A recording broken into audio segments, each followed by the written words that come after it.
Cri cri. Playtime. Sì.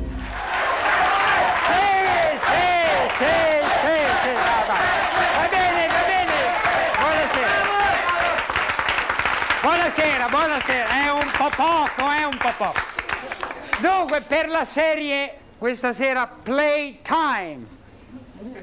Che vuol dire playtime, c'è uno che è tempo di divertimento, uscire, come impiegare il nostro tempo per divertirsi un po'.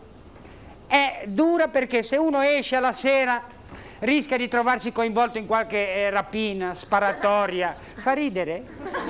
Non lo so, sai, sparatoria. Allora conviene delle volte, invece di essere coinvolti in una sparatoria fuori, starsene in casa e vedersi per televisione le sparatorie, che uno rischia meno e le vede da varie angolazioni. Cioè, e ci sono i telefilm polizieschi, che sono il mio massimo. Quelli americani però. Li avete presente quelli americani come sono i telefilm polizieschi? Allora vedi due Cadillac che si inseguono per Los Angeles.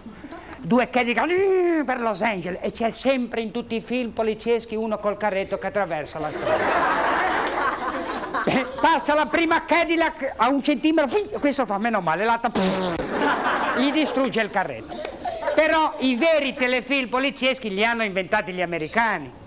La vera violenza l'ha inventata l'America, perché fanno questi telefilm ambientati a Los Angeles. Noi cosa possiamo fare?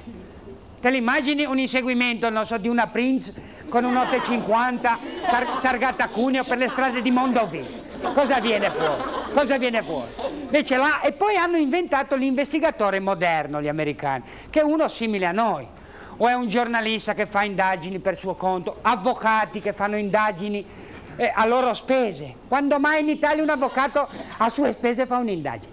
Che per fare una raccomandata, se non gli dai $500.000 non ti lecca neanche il francobollo in Italia, che siamo a livelli di fantasia.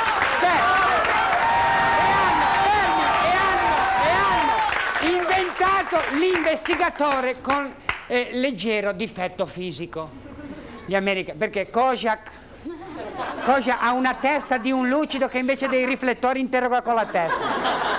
Che è quello che Kojak è quel burbero bravo, perché va dalla prostituta. Avete mai visto? Va davanti alla prostituta e le dice: vieni con me, ti voglio bene, e le dà l'ergastolo poi. Perché? Poi abbiamo Cannon, quello che sgomina bande a panciate. Poi c'è il mio massimo, che è il tenente Colombo, quello con l'occhio qua, che guarda, che ha sempre dei cappotti. L'avete visto il cappotto del tenente Colombo? Neanche Edoardo De Filippo e Filomena Marco. È un modello Armani, modello Fame, e dentro tira fuori di tutto, un termos, c'ha il termos. Una volta ho visto, vi giuro, un episodio che c'è il tenente Colombo che arriva sulla prova, c'era uno morto lì, vede un martello insanguinato che era la prova del delitto, prende il martello, tira fuori un uovo sodo, tic, tic, tic, tic, e si beve l'uovo sodo. Quindi sono geniali. Però il massimo veramente che gli americani hanno fatto come telefilm, per conto mio, è l'incredibile Hulk. Quello enorme, quello che diventa verde quando vede un'ingiustizia. Quello che spacca tutte le camicie. Io ho parlato con la moglie e mi ha detto: non ce la faccio più, 40 camicie in una settimana. Perché spacca le camicie ma i pantaloni no. Cioè i pantaloni si accorciano, allora ha 2 bermudine così, no? È quello che diventa verde quando vede un'ingiustizia. Pensa se vivesse in Italia uno così, sarebbe verde dalla mattina alla sera. Roba da... Aia! È finita anche questo. Estraiamo la massima di questa sera, il colmo per l'incredibile Hulk: essere pieno di soldi e restare al verde. Ciao a tutti!